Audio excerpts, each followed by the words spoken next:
이제 출애굽기 10가지 재앙 중에 오늘은 9가지 재앙입니다. 9가지 재앙을 말하고 있는데 바로에게 내린 10가지 재앙을 통하여 여호와 하나님이 저와 여러분들에게 하시는 말씀, 그것은 딱 한 가지밖에 없어요. 복음의 말씀으로만, 유월절 양의 죽음으로만. 유월절 양의 죽음은 뭐예요? 아론의 지팡이가 요술사들의 지팡이를 삼킨 그 말씀과 동일한 의미예요. 그리고 창세기 3장 15절에서 여자의 후손으로 메시아를 보내서 사탄의 머리를 밟고 우리를 구원하신다는 그것과 동일한 말씀이에요. 복음의 말씀으로만 저와 여러분들이 사탄의 노예에서 해방돼서, 바로의 노예에서 해방돼서 하나님 백성이 되는 거지, 그 외에 다른 방법은 전혀 없다는 것을 10가지 재앙을 통하여 또 말씀하고 있는 거예요. 또 그 말씀 속에는 진리의 말씀을 따르지 않고 다른 복음을 따르게 되면 어떻게 된다고요? 결국 지옥불에 들어가게 된다는 거죠. 그래서 첫 번째 재앙은 피, 그 다음에 두 번째 재앙은 개구리 재앙이죠. 개구리 재앙은 이제 다른 복음을 따르는 사람들, 그런 선지자들을 붙여준다는 거예요. 그래서 다른 복음을 계속 따르게 만든다는 거죠. 그리고 세 번째와 네 번째 재앙은 2와 8이 재앙이에요. 2와 8이는 그냥 있는 것이 아니라 우리에게 달라붙어서 우리의 피를 빨아먹는 거죠. 그래서 우리의 피를 빨아먹는다는 것은 영적인 생명, 즉 다른 복음을 계속 따르고 있으면 영적인 생명이 조금씩 빼앗기게 된다는 거예요. 잃게 된다는 거예요. 그래도 여호와께 돌아오지 않으면 이제 가축도 죽고 종기재앙이죠. 그래서 자신의 재산을 모두 잃은 그런 거지가 된다는 거예요. 영적인 거지가 된다는 거예요. 그래서 점점 더 여호와께로 돌아오기가 어려워지는 그런 상태에 빠져들게 된다는 거예요. 그래도 여호와께 돌아오지 않으면 우박재앙을 내린다는 거죠. 우박재앙을 내렸을 때 우박재앙을 통하여 그때서는 여호와께 돌아올 수가 있다는 거예요. 우박재앙에서는 이제 마지막으로 여호와께 돌아올 수가 있는데 그래도 돌아오지 않으면 어떻게 된다고요? 그들은 심판받는다는 거예요. 여호와께 돌아온다는 얘기는 우박을 내려서 들에 있는 짐승과 사람들을 막론하고 다 죽임을 당한다고 했는데 이 말씀을 듣고 들에 그대로 있으면 복음으로 돌아오지 않으면 심판을 받지만 그 말씀을 듣고 집으로 돌아오면 복음으로 돌아오면 그들은 생명을 살릴 수 있다는 거예요. 그것이 우박재앙이죠. 그런데도 그 말씀을 듣고도 우박재앙이 임했는데도 여호와께 돌아오지 않게 되면 결국은 메뚜기 재앙을 맞는다는 거죠. 메뚜기 재앙은 뭐예요? 우리가 여호와께로 돌아갈 수 있는 그런 것들을 아예 싸그리 다 없애는 거예요. 밀과 쌀보리를 다 없애버리는 거죠. 우리가 먹을 양식을 다 없애버리는 그런 모습을 통하여 메뚜기 재앙을 통하여 이렇게 말씀하고 있는 거예요. 여기서부터는 여호와께 돌아갈 그럴 기회가 없다는 거예요. 그런 모습을 통하여 이제 이스라엘 백성들이 결국 바벨론 포로에 끌려가게 되죠. 바벨론 포로에 끌려가게 되는 모습을 통하여서 바벨론 군사들이 이스라엘 땅에 와서 그들이 하나님을 섬기고 있던 성전도 다 무너뜨리는 모습을 통하여 말씀하고 있는 거예요. 더 이상 여호와를 섬기지 못하게 한다고요. 여호와께 돌아올 길이 없게 한다고요. 이 말씀은 또 어떤 의미라고 말씀드렸어요? 복음의 말씀을 아는 자들이 하나도 없는 상태. 그것이 메뚜기 재앙의 모습이라고 말씀드렸어요. 그리고 이 메뚜기 재앙은 이제 예수님의 재림 때죠. 잃어버린 양을 모두 다 구원한 다음 그 상태가 바로 메뚜기 재앙의 모습이라고 했어요. 그러면 이제 그 메뚜기 재앙을 맞은 그 상태의 모습을 9번째 재앙을 통하여 말씀하고 있는 거예요. 그래서 오늘 본문 이제 21절을 한번 볼게요. 오늘 본문 21절에 보면 여호와께서 모세에게 이르시되 하늘 향하여 내 손을 내밀어 애굽 땅 위에 흑암이 있게 하라. 곧 더듬을 만한 흑암이니라 그래요. 그렇죠? 해가 안 뜨고 구름으로 다 가려버린 거예요. 그러면 이 땅이 어떻게 될까요? 더듬을 만한 흑암. 지금 보이긴 보이는데 캄캄한 상태죠. 그런 상태가 이제 흑암 재앙의 모습이에요. 흑암 재앙의 모습을 잘 설명하고 있는 것이 이스라엘 백성들의 모습을 통하여 잘 설명해 주고 있어요. 어디냐면 예레미야 4장이에요. 예레미야 4장에 이스라엘 백성들이 흑암 재앙을 맞은 모습을 이렇게 잘 설명하고 있어요. 그래서 흑암 재앙을 맞은 이스라엘 백성들의 상태가 어땠는지 알기 위해서 예레미야 4장 3절과 4절부터 한번 볼게요. 많은 그 선지자를 통하여서 여호와께 돌아오라고 복음으로 돌아오라는 거죠. 다른 복음을 따르고 있던 이스라엘 백성들에게 여호와께 돌아오라고 하나님은 많은 선지자들을 보냈어요. 그랬는데 그들은 돌아오지 않았어요. 그들이 하나님을 안 섬겼나요? 그들은 하나님이 주신 율법을 생명처럼 여기면서 그 율법의 말씀을 통하여 성전에 예물을 드리면서 하나님을 섬기고 있었어요. 그런데 하나님은 그 뜻이 아니라는 의미로 계속 선지자를 보냈던 거예요. 그게 아니야. 너희들이 제물을 드리는 거 이거는 나는 받지 않는다는 거죠. 그래서 오직 예수만 드리라고. 메시아 언약을 믿는 마음으로 이렇게 드리라고 했던 거예요. 그런데 돌아오지 않았어요. 그때를 이제 이렇게 말씀하고 있는 거예요. 예레미야 4장 3절과 4절. 여호와께서 유다와 예루살렘 사람에게 이와 같이 이르노라. 너희 묵은 땅을 갈고 가시던 물에 파종하지 말라 그러죠. 묵은 땅은 뭐예요? 우리가 농사를 짓게 되면 거기에 묵은 땅이 되면 잡초가 자라나고 막 그렇죠. 근데 거기다 씨를 뿌리게 되면 씨가 자라나나요? 아니요. 그 잡초들 때문에 자라나지 못해요. 열매를 맺지 못해요. 그런 거와 같이 저와 여러분들의 마음밭은 어떤 애가 자리를 잡고 있어요? 사탄이 와서 자리 잡고 있어요. 그래서 우리 마음밭을 사탄이 자리 잡고 있는 그 마음밭을 묵은 땅, 가시와 엉겅퀴가 났다라고 말씀하고 있는 거예요. 그 가시와 엉겅퀴 난 땅에 아무리 씨를 뿌려도 그 열매를 맺지 못한다는 거예요. 그 싹이 나서 자라서 열매를 맺지 못한다는 거예요. 그 사탄의 노예로 살아가는 저와 여러분들에게 아무리 진리의 말씀을 전해주어도요, 우리는 믿음의 열매를 맺지 못한다는 거예요. 그래서 거기에 씨를 뿌리지 말라고요. 그 마음밭을 기경하라고 이렇게 이제 이어지는 4절에 말씀하고 있는 거예요. 유다인과 예루살렘 주민아, 너희는 스스로 할례를 행하여, 스스로 할례를 행하라는 것은 육신의 포피를 베라는 것이 아니라 마음의 할례를 행하라는 거예요. 마음에 가시와 엉겅퀴 난 거, 이것을 제거해버리라는 거, 스스로 해보라는 거예요. 마음의 할례를 행하여 너희 마음의 가죽을 베고 나 여호와께 속하라. 그러하지 아니하면 너희 악행으로 말미암아 나의 분노가 불같이 일어나 살으리니 그것을 끌 자가 없으리라 그러죠. 이스라엘 백성들이 여호와께로 돌아오지 못한 이유가 있는 거예요. 그들의 마음은 가시와 엉겅퀴가 자라 있어요. 돌짝밭 같아요. 그래서 아무리 복음의 말씀을 뿌려도 선지자를 보내서 여호와께 돌아오라고 해도 아니야, 그것이 아니야. 하나님이 시내산에도 주신 이 율법의 말씀, 이 말씀대로 하나님을 섬기는 것이 하나님의 뜻이야, 이렇게 생각하고 있다는 거예요. 율법을 생명처럼 여기고 있었던 거예요. 그런데 하나님은 그것으로는 구원받지 못한다고 말씀하시는 거예요. 그래서 그거 없애고 율법으로 구원받는 것이 아니야. 스스로 한번 생각해봐라. 그것이 아니고 거기에 숨겨져 있는 복음의 말씀을 먹어야 돼.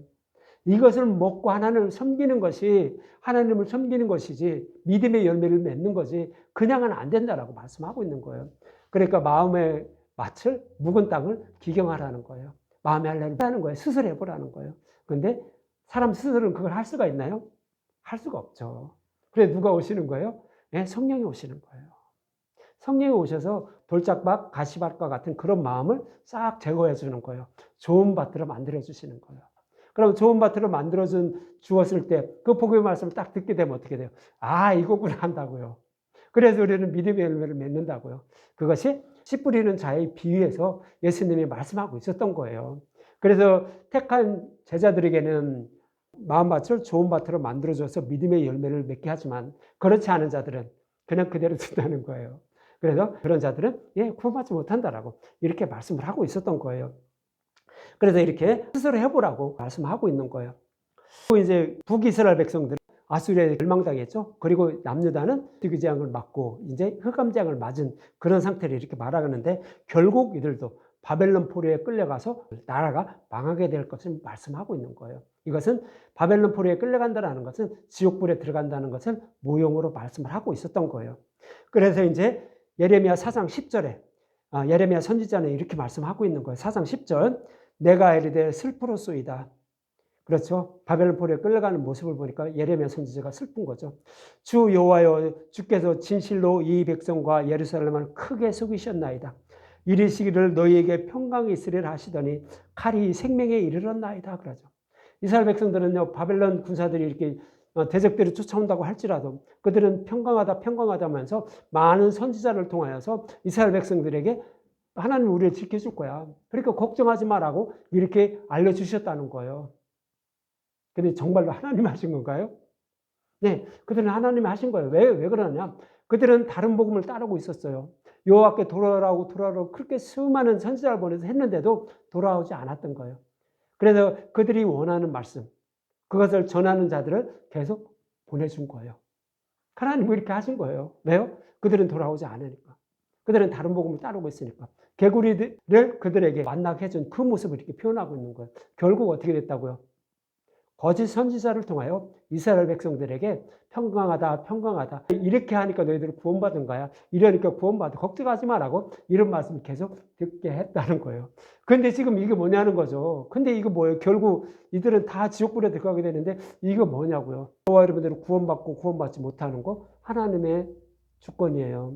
그래서 저와 여러분들이 무슨 말씀을 들어야 하는지, 그것을 처음부터 어떤 말씀을 들어야 하는지 그것을 잘 말씀하고 있는 것이 10가지 재앙을 통하여서 이렇게 말씀을 하고 있는 거예요. 그래서 다른 복음을 따르고 있던 이 이스라엘 백성들을 왜 포로에 끌려가게 했냐면서 이렇게 예레미야 선지자는 이렇게 슬퍼하는 모습을 10절에 말씀하고 있는 거예요. 그러면서 19절에서 22절 보면 이런 말씀하고 있는 거예요. 슬프고 아프다. 내 마음이 아프고 내 마음이 답답하여 잠잠할 수 없으니 이는 나의 심령이 나팔소리와 전쟁의 경보를 들음이로다. 이스라엘 백성들은 하나님이 다 대적들을 물리쳐 줄 것을 알고 있었는데 예레미야 선지자는 그렇지 않음을 알고 있죠. 바벨론 군사들이 와서 그 예루살렘 성을 다 무너뜨리고 잡아갈 것을 알고 있었던 거예요. 그래서 두려워하는 모습을 이렇게 말씀하고 있는 거예요. 패망에 패망이 연속하여 온 땅이 탈취를 당하니 나의 장막과 휘장은 갑자기 파멸되었도다. 내가 저 깃발을 보며 전쟁을 올 때 이거 말 타면서 깃발을 들고 오죠. 그것을 이렇게 보고 있는 거예요. 그러면서 나팔 소리를 듣기를 어느 때까지 할고 내 백성은 나를 알지 못하는 어리석은 자요. 그렇죠. 하나님의 백성이라고 한 이스라엘 백성들은 하나님이 어떤 분인지 알지 못하고 있었다고요. 그래서 결국 이렇게 끌려가게 됐다라고 이렇게 말씀하고 있는 거예요. 그러면서 지각이 없는 미련한 자식이라 악을 행하기는 지각이 있으나 선을 행하기는 무지하도다라고 하면서 하나님의 뜻이 무엇인지 알지 못하고 하나님만 열심히 섬기고 있었다고요. 하나님이 저와 여러분들에게 하시는 그 뜻이 무엇인지 그것을 알지 못하고 신앙생활만 열심히 하고 있는 모습을 이렇게 예레미야 선지자를 통하여 말씀하고 있는 거예요. 그래서 결국 어떻게 됐다고?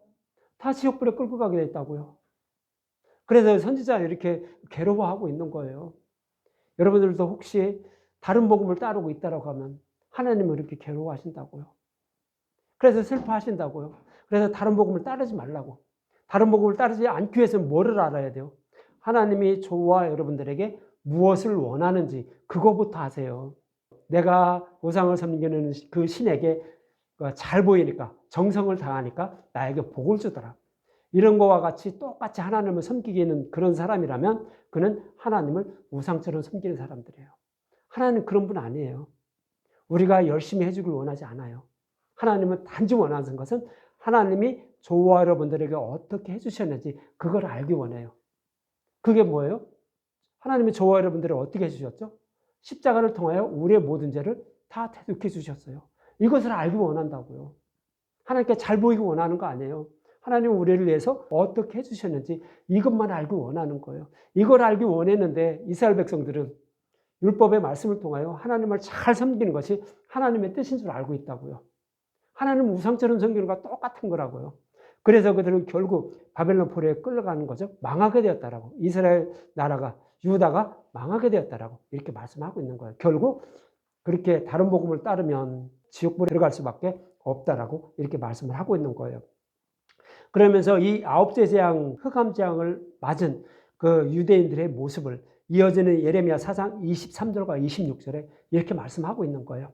4장 23절에서 26절. 보라, 내가 땅을 본즉 혼돈하고 공허하며 하늘에는 빛이 없으며, 하늘에 빛이 없다는 것은 흑암이죠. 어둠이죠. 네, 그 모습이에요. 흑암 재앙을 맞은 이스라엘 백성들의 모습이에요. 내가 산들을 본즉 다 진동하며 산은 작은 산들도 요동하며 내가 본즉 사람이 없으며 공중의 새가 다 날아갔으며 구원받을 자가 아무도 없죠. 다 바벨론 포로에 끌려가고 지옥불에 다 들어갔으니까 구원받을 자가 아무도 없다는 의미를 이렇게 말씀하고 있는 거예요. 사람들은 남아있는데 구원받을 자가 없다고요.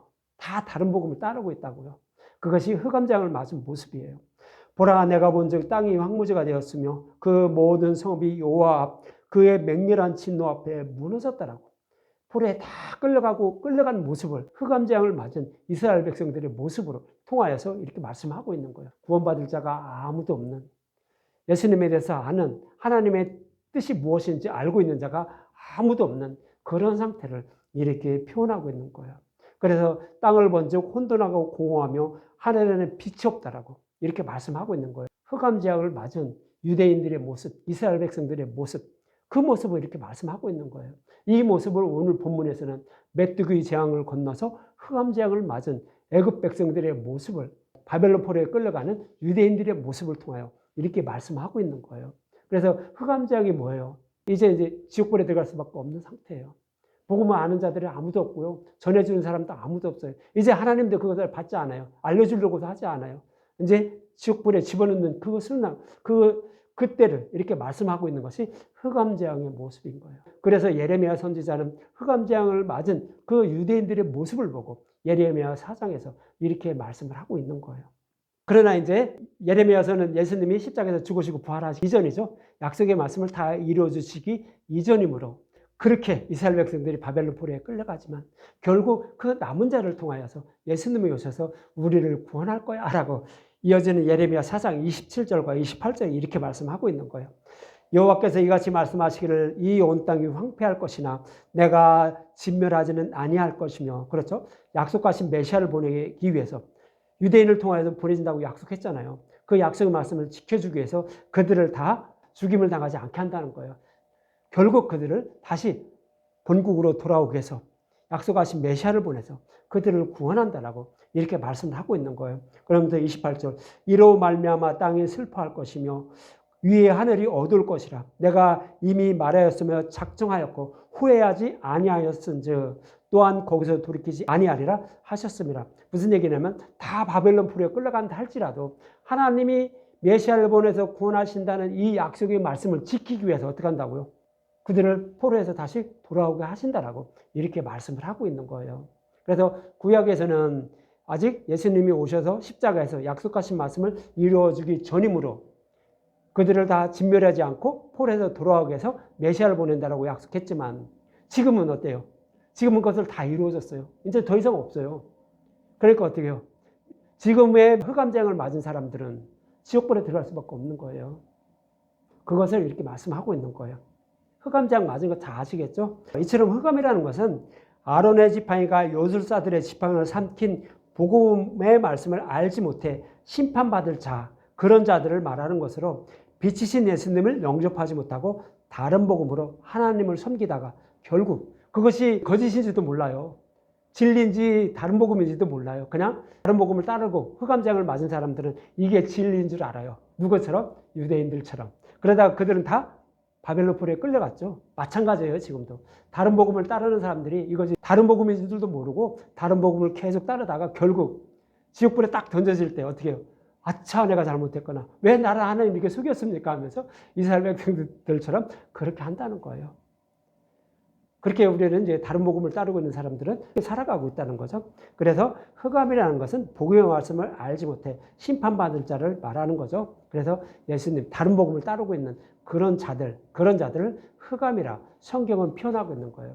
그래서 흑암이라는 것은 다른 복음을 따르는 자들을 말하고 빛이 비추고 있다는 것은 복음을 알고 깨닫고 있다. 즉 하나님이 그들을 복음으로 구원하고 계시다. 복음을 알고 깨닫게 하고 계시다라는 그런 의미로 이렇게 말씀을 하고 있는 거예요. 그럼 오늘 본문 22절과 23절을 한번 볼게요. 22절과 23절. 모세가 하늘을 향하여 손을 내밀매 캄캄한 흑암이 3일 동안 애굽 온 땅에 있어서 그동안은 사람이 서로 볼 수 없으며 자기 처소에서 일어나는 자가 없으되 온 이스라엘 자손이 거주하는 곳에는 뭐가 있었다고요? 빛이 있었다고요. 이스라엘 백성들이 거주하는 곳에는 빛이 있었지만 그 외에는 흑암재앙이 임한 그런 모습으로 이렇게 말씀하고 있는 거예요. 지금도 마찬가지예요. 지금도 어느 곳에서는 그냥 이렇게 햇빛이 있는 거와 이거로 표현하면 안 돼요. 복음을 알고 있는 자들이 있는 그런 자들에게는 하나님이 이렇게 빛을 비춰주고 있지만 그렇지 않은 자들은 캄캄한 흑암에서 하나님을 섬기면서 살아가고 있다라고 이렇게 표현을 하고 있는 거예요. 이것을 잘 표현하고 있는 것이 뭐예요? 창세기 1장 첫째 날이에요. 흑암과 이것을 딱 나누고 있었죠. 창세기 1장 첫째 날에도 똑같은 말씀을 하고 있었어요. 그런데 지금 흑암재앙에서도 오늘 본문 23절에도 똑같은 말씀하고 있죠. 애굽에는 흑암이 있었지만 고센 땅 이스라엘 백성들이 거하는 곳에는 빛이 있었다라고 말해요. 그것이 창세기 1장 2절의 말씀이에요. 똑같은 말씀이에요. 똑같은 말씀을 이렇게 표현하고 있는 거예요. 그래서 그 창세기 1장 1절과 2절만 잠깐 보면 태초에 하나님이 천지를 창조했다고 했죠. 예, 하나님이 그 아무것도 없는 무에서 유를 이 눈으로 보이는 이 우주 만물을 창조하신 거예요. 이 말씀 속에 숨겨진 것은 뭐예요? 저와 여러분들은 복음을 아무것도 알지 못해요. 그것이 무예요. 흑암이에요. 그랬는데 그들 중에 하나님이 복음으로 그들을 구원하실 것을 말씀하고 있는 것이 태초에 하나님이 천지를 창조하셨다고요. 태초부터 우주 만물을 만들기 이전부터 저와 여러분을 복음의 말씀으로 구원하기 위해서 계획하셨다는 의미죠. 그렇게 말씀하고 있는 거예요. 태초부터 예수님을 십자가를 내어주셔서 우리를 구원하실 것을 이렇게 계획하고 있었다고요. 그것이 창세기 1장 1절의 말씀이에요. 그럼 어떻게 구원하느냐? 2절의 말씀이에요. 2절에 땅이 혼돈하고 공허하며 흑암이 깊음 위에 있고, 이 얘기는 뭐예요? 예레미야 4장에서 말씀하고 있었죠. 이스라엘 백성들이 바벨론 포로에 끌려가기 직전의 모습. 다른 복음을 오랫동안 섬기다가, 다른 복음을 하나님을 섬기다가 메뚜기 재앙을 건너서 아홉째 재앙까지 맞은 그런 바벨론 포로에 끌려가기 직전의 이스라엘 백성들의 모습을 똑같이 말씀하고 있잖아요. 땅이 혼돈하고 공허하며 빛이 없다고, 흑암이 깊음 위에 있다라고 예레미야 4장에서도 말씀하고 있잖아요. 예, 창세기 1장 2절에도 똑같이 말씀하고 있는 거예요. 오늘 본문에도 애굽 땅에는 흑암이 있다라고 똑같이 말씀하고 있는 거예요. 그런데 이스라엘 백성이 거하는 곳에는 뭐가 있었다고요? 빛이 있었다고요.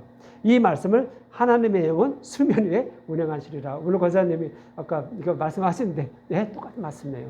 하나님의 택함을 받은 자들, 이스라엘 백성들을 하나님 택했나요? 택했잖아요. 약속했잖아요. 어떻게 약속했어요? 아브라함에게 약속했잖아요. 너희들 애굽에 내려갈 거야. 그렇지만 너희들 내가 400년 뒤에 너희들을 구원해서 이 땅을 기업으로 줄 거야. 약속했잖아요. 그럼 그 약속의 말씀을 지키기 위해서는 어떻게 할까요? 그들을 보호하고 계셔야 되는 거예요. 자기 알을 새끼를 품고 있듯이 보호하고 계신 거예요. 그래서 그들에게 복음의 말씀을 깨달아 믿게 하는 거예요. 그 모습을 그리고 있는 것이 고센 땅에 거하는 이스라엘 백성들의 모습이에요. 그것이 빛이 있으라 하시니 빛이 있었다는 말씀과 똑같은 의미로 고센 땅에는 빛이 있었더라고, 이렇게 말씀을 하고 있는 거예요. 그래서 그들을 구하는 모습을 창세기 1장 2절에도 똑같이 말씀하고 있었던 거예요. 그랬는데도 어떻게 해요? 유대인들은 이렇게 기록이 되어 있는데도 문자 그대로 보니까 그것을 이해를 못한 거예요. 모든 지금 성경은 다 예수님에 대해서 말씀하고 있다는 거죠. 그래서 예수님을 풀으니까 창세기 1장 2절도 똑같이 말씀하고 있었는데 유대인들은 그걸 알지 못하고 있었네. 그래서 결국 어떻게 됐어요? 바벨론 포로에 끌려가는 흑암에 있는 거하는 자들에서 바벨론 포로에 끌려가게 된 거예요. 오늘 그 아홉째 재앙도 마찬가지죠. 애굽은 복음의 말씀을 알지 못해요. 그러니까 흑암이라고 하는 거예요. 그러나 이스라엘 백성들은 아브라함에게 약속했죠. 그러니까 그 약속의 말씀을 지키기 위해서 그들에게 복음의 말씀을 알고 깨닫게 하시는 거예요. 이 모습을 빛을 비추고 있다라고 이렇게 말씀을 하고 있는 거예요. 왜요? 그들을 구원하기 위해서. 하나님이 약속하셨으니까. 마찬가지예요. 저와 여러분들도 하나님이 택하지 않은 백성들은 아무리 복음의 말씀을 전해도 빛이 없어요. 왜? 예수님을 알지 못한다고요. 그러나 택함을 받은 자들은 막 말을 전해도 이분이 예수님이었구나, 나를 사랑해 주신 예수님이었구나 하면서 그 예수님에 대해서 알아요. 왜 알게 되죠? 성령이 오셔서 깨달아 믿게 하기 때문에 그런 거예요. 그래서 우리를 구원하신다고요. 그래서 저와 여러분들은 구원을 받을 수 있는 거예요. 그래서 이 말씀을 이루어주기 위해서 창세기 1장 3절에는 빛이 있으라 하시니 빛이 있었고, 빛은 예수님을 말씀하고 있죠. 그래서 예수님을 육신의 몸을 입게 하셔서 이 땅에 보내주셔서 십자가에서 대속제물로 죽으시고 부활케 한다고 약속했으니까 그 약속의 말씀대로 예수님이 오셔서 그것을 다 이루어졌다고요. 왜 이루어진 거예요? 그 약속의 말씀, 빛을 비추어서 구원하기 위해서 그 예수님이 오셨다라고 창세기 첫째 날에도 말씀하고 있었던 거예요. 그래서 우리를 구원하신다고요. 그렇게 말씀하고 있는 거예요. 그래서 이스라엘 백성들이 거주하는 곳에는 빛이 있었다라고 했는데 이 빛이신 예수님임을 잘 설명하고 있는 것이 요한복음 1장이었어요. 다 공부한 거니까 읽어만 드릴게요. 요한복음 1장 1절에서 5절에 보면 태초에 말씀이 계시니라, 이 말씀이 하나님과 함께 계셨으니 이 말씀은 곧 하나님이라. 성경의 말씀은 다 말씀으로 되어 있죠. 그런데 그 어떻게 약속하고 어떻게 약속한 말씀을 예수님이 이루어 주실 것인지를 성경의 말씀 속에 다 숨겨놓은 거예요. 실제로 예수님이 오셔서 십자가에서 그것을 다 이루어 주셨고요. 이것을 약속의 말씀을 다 이루어 주시기 위해서 빛이신 예수님은 오셨다라고 이렇게 말씀을 하고 있는 거예요. 그러면서 2절에 그가 태초에 하나님과 함께 계셨고, 창세기 1장 첫째 날에도 예수님을 통하여 우리를 어떻게 구원하실 것인지 말씀하고 있었잖아요. 그래서 그 말씀하고 있는 거예요. 그가 태초에 하나님과 함께 계셨다고요. 예수님 하나님이심으로 다 이렇게 계획하시고 그 약속의 말씀을 이루어주시게 오셨다는 의미로 이렇게 말씀하고 있는데, 태초부터 우리를 예수님을 통하여 구원하실 것을 말씀하고 있었지. 그래서 그 약속의 말씀을 이루어주기 위해서 예수님 오셨다고 이렇게 요한복음에서 말씀하고 있는 거예요. 그러면서 3절에 만물이 그로 말미암아 지은 바 되었으니, 그렇죠. 예수님이 다 진 거예요. 우주 만물을 창조하신 거예요. 왜 창조하셨죠? 저와 여러분을 구원해서 저와 여러분과 하나님 나라에서 영원히 살게 하려고, 살고 싶어서 그렇게 창조를 하신 거예요. 그래서 우주 만물을 통하여서 하나님이 어떤 분인지, 예수님이 어떤 분인지 그것을 잘 나타내주고 있는 거예요. 복음을 아는 사람들은 정말로 하나님 이런 분이었네 하면서 시편 8편의 다윗처럼 자신을 구원하신 예수님을 바라보면서 그리고 하나님을 찬양하죠. 그렇지만 그것을 모르는, 다른 복음을 따르는 사람들은 그것을 모르는 거예요. 그러면서 이제 4절에 그 안에 생명이 있었으니 이 생명은 사람들의 빛이라 그러죠. 생명이라는 것은 뭐예요? 피와 마찬가지죠. 저와 여러분들을 구원할 그 생명의 말씀, 그분이 바로 예수님이라는 거예요. 그래서 그것이 바로 빛이다라고 말씀하고 있는 거예요. 저와 여러분들이 지옥불에 들어가지 않고 생명을 살릴 수 있는 그 빛, 그분이 바로 예수님이다라는 거죠. 그런데 5절에 빛이 어둠의 빛이 되어 어둠이 깨닫지 못했다고요. 예수님이 오셨을 때는 흑암에 있는 이스라엘 백성들의 모습이죠. 예수님에 대해서 아무도 모른다고요. 하나님을 그렇게 하나님의 이름을 부르며 율법으로 열심히 하나님을 섬기고 있었는데도 그 빛이신 예수님이 딱 오셨는데, 약속의 말씀대로 오셨는데 어둠이 그 빛이신 예수님을 알지 못하고 있었다라고 이렇게 말씀하고 있는 거예요. 빛은 누구다? 예수님을 상징적으로 말하고 있는 거예요. 그래서 이스라엘 백성들이 거하는 곳에는 빛이 있었다는 것은 이스라엘 백성들에게는 그 약속의 말씀을 지키기 위해서 복음의 말씀을 깨달아 알게 하고 계시다라고 이렇게 말씀하고 있는 거예요. 그러나 애굽 땅에는 빛이 없었다, 흑암이다라고 말하죠. 그쪽에는 하나님의 이름을 부르며 그렇게 하나님을 열심히 섬기고 있지만 그들은 하나님을 아는, 진리의 말씀을 아는 그런 자들이 아무도 없다라는 그런 의미로 이렇게 말씀을 하고 있는 거예요. 그럼 흑암 재앙이 임하자 이제 바로는 오늘 본문 24절에 이렇게 말해요. 바로가 모세를 불러 이르되 너희는 가서 여호와를 섬기되 너희는 양과 소를 머물러 두고 너희 어린 것들은 너희와 함께 갈지니라 그러죠. 메뚜기 재앙에서는요, 어린아이들을 데리고 가지 말라고 했어요. 바로가. 메뚜기 재앙에서는 그랬어요. 어린아이들을 데리고 가지 말라는 것은 뭐예요? 우리의 소망은 이 땅에 두라고요. 마음은 이 땅에 두고 몸만 가서 섬기라고요. 교회를 나가는데 십자가만 빼고 이 땅에 소망을 갖고 살라고요. 그것이 어린아이를 두고 가라고 이렇게 말하는 거예요. 근데 우리는 반대예요. 어린아이를 데리고 가라고요. 다 데리고 가는 좋은데 뭐만 가지고 말라? 양과 소는 가져가지 말래요. 양과 소만 안 가져가면 된대요. 다른 거 다 가져가도 된대요. 근데 이 말씀은 어떤 의미예요? 양과 소는 뭐예요? 양과 소는 번제단에 우리의 죄를 사함받기 위해서 번제단에 드리는 제물들이에요. 그럼 번제단에 드리는 제물은 무엇을 상징한다고 말씀드렸어요? 십자가잖아요. 예수님을 상징한다고 말씀드렸잖아요.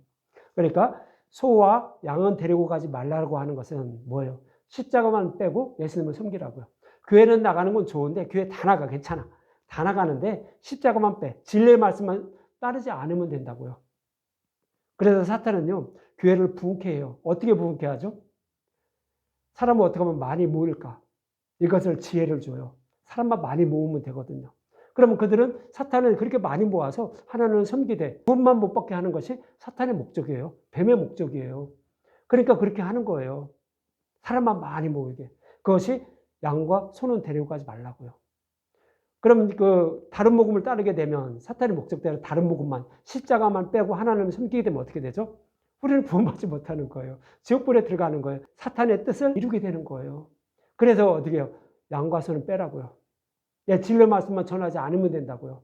그래서 교회는 이제 여러 가지 많고 막 이렇게 저기 하게 만드는데 진리 말씀, 십자가만 빼고 전하게 만들어요.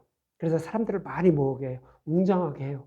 음악도 좋고 찬양대도 많고 이렇게 하고 뭐만 전해요? 예수님 십자가는 다 전하는데요. 거기다 누룩과 꿀을 넣어요. 그래서 누룩과 꿀을 넣은 것만 딱 듣게 만들어요.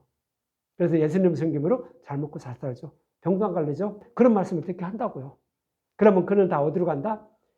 이스라엘 백성들, 그 유대인들의 모습과 똑같아요. 바벨론 불에 끌려가기 직전의 모습과 똑같아요. 그런 사람들은 자신은 당연히 구원받은 줄 아는데 실제 딱 이제 자기가 죽고 지옥불이냐 아니면 천국이냐 딱 갈림길에 딱 서 있는데 딱 보니까 지옥이네. 그렇게 이끌어 간다고요. 사탄은 그렇게 우리를 유혹을 하고 있어요. 그것이 소와 양은 데리고 가지 말라고 하는 거예요.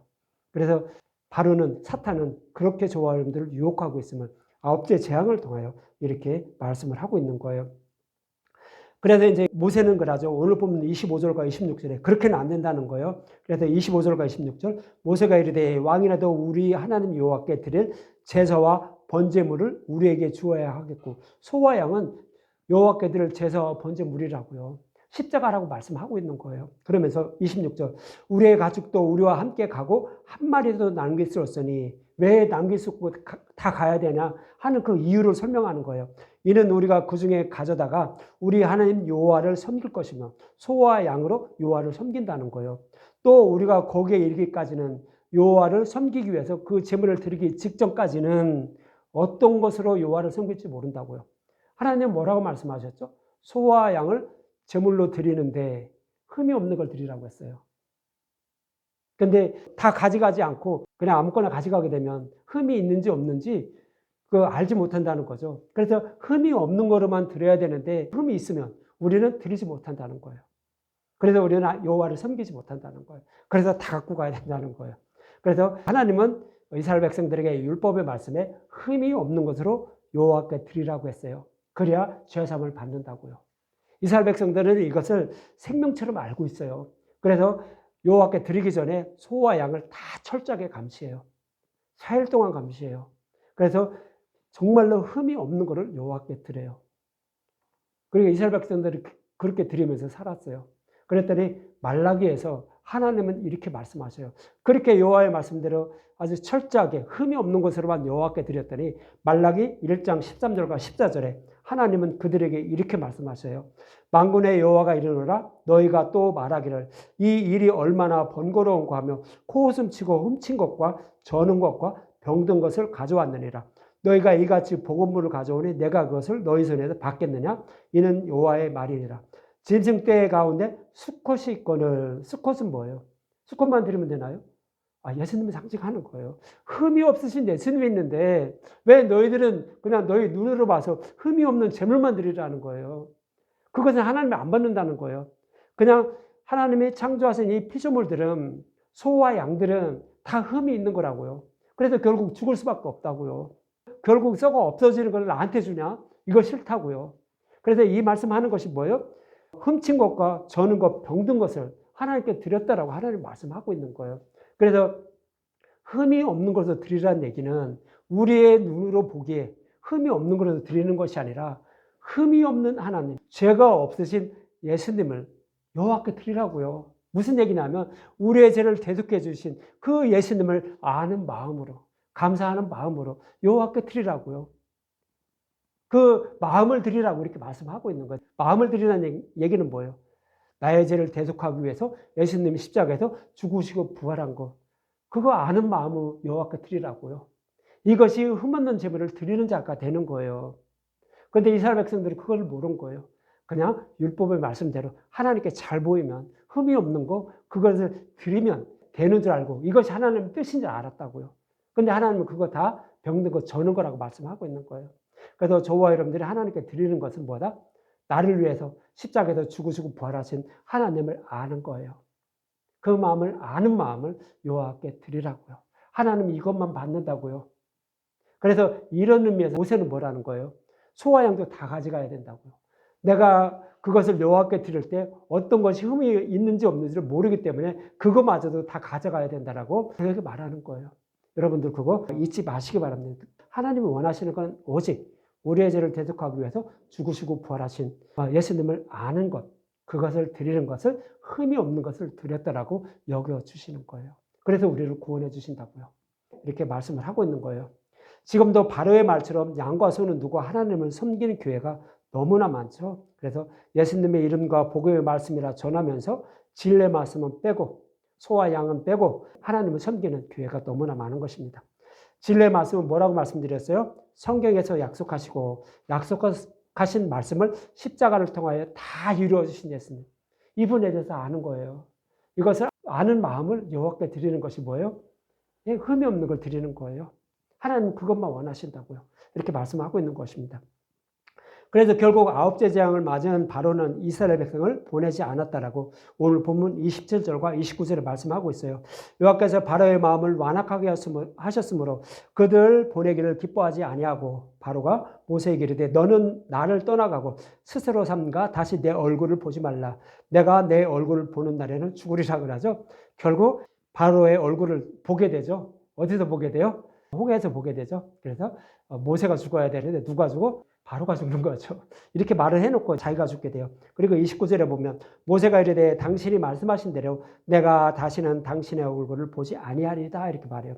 그래서 결국 아홉째 재앙을 맞은 바로는 이스라엘 백성을 보내지 않는다는 것으로 저와 여러분이 구원을 받는 것은 어떤 방법으로도 구원받을 수 없다고요. 아무리 하나님께 잘 보이고 뭐를 어떻게 한다 할지라도 구원받을 수 있는 방법은 없다는 의미를 9가지 재앙을 통하여 말씀하고 있는 거예요. 오직 하나만 있는 거예요. 뭐요? 유월절 양의 죽음. 나를 위해서 예수님 십자가에서 죽으시고 부활하신 거 이거 아는 거예요. 이걸 알므로 우리는 구원을 받지 다른 방법으로는 없다라는 거예요. 그런데 많은 교회들은 다른 방법이 있다고 이렇게 설명하고 있어요. 어떻게 해요? 하나님께 잘 보여봐. 이 땅에서 잘 먹고 잘 살아. 그러면서 구원도 받을 수 있어 하면서 거기다 뜩 올려요. 하나님은 그거 안 받는다고요. 다른 복음이라고요. 그렇게 성경은 늘 말씀하고 있는 거예요. 그래서 누룩과 꿀을 넣어서 나에게 바치지 말라라고 성경은 그렇게 말씀하고 있는 거예요. 그래서 우리가 구원받을 수 있는 방법은 오직 유월절 양의 죽음, 여자의 유순으로 메시아를 보내서 구원하신다는 메시아 언약의 말씀을 십자가를 통하여 이루어주신 예수님, 그분에 대해서 아는 거예요. 그래서 그것을 알게 하기 위해서 저는 다 예수님에 대해서 풀어서 여러분들에게 전해주는 거고요. 그래서 여러분들은 그 말씀을 들어야 구원을 받는 거예요. 이것이 뭐예요? 오전에 말씀드린 요셉이 베냐민을 데리고 오라는 말씀이에요. 베냐민을 데리고 오니까 어때요? 믿음에 이르게 하죠. 베냐민에게는 요셉의 음식을 5배나 주고 요셉의 은자는 베냐민 자루에 넣었죠. 이것이 뭐예요? 복음의 말씀을 영원히 잊지 못하게 하는 거예요. 우리의 죄를 십자가에서 대속해 해주신 예수님에 대해서 영원히 잊지 못하도록 마음에 딱 기록해 주는 거예요. 믿음에 이르게 하는 거라고요. 그래서 이렇게 구원을 받는다고요. 그래서 여러분들이 베냐민을 데리고 요셉에게 나가게 하기 위해서 계속 예수님에 대해서만 이렇게 풀어주는 것입니다. 여러분들 이 말씀 꼭 기억하시고 저와 여러분도 묵은 땅과 가시던 물에 복음의 씨앗을 파종하고 있는 것은 아닌지 또 그로 인하여 9째 재앙이 나에게 임한 것은 아닌지 다시 한번 점검해 보시기 바랍니다. 그리고 성경은 누구에 대해서 말씀하고 있는지 그리고 성경의 말씀을 통하여 여호와께서 저와 여러분에게 원하시고 계신 그 말씀이 무엇인지 정확히 아시고 성경의 말씀을 보고 복음의 말씀을 듣는 분들이 되어 흑암장을 받지 않고 빛이 비추고 있는 이스라엘 백성이 거하는 고센 땅에 거하는 저와 여러분들이 되시기 바랍니다.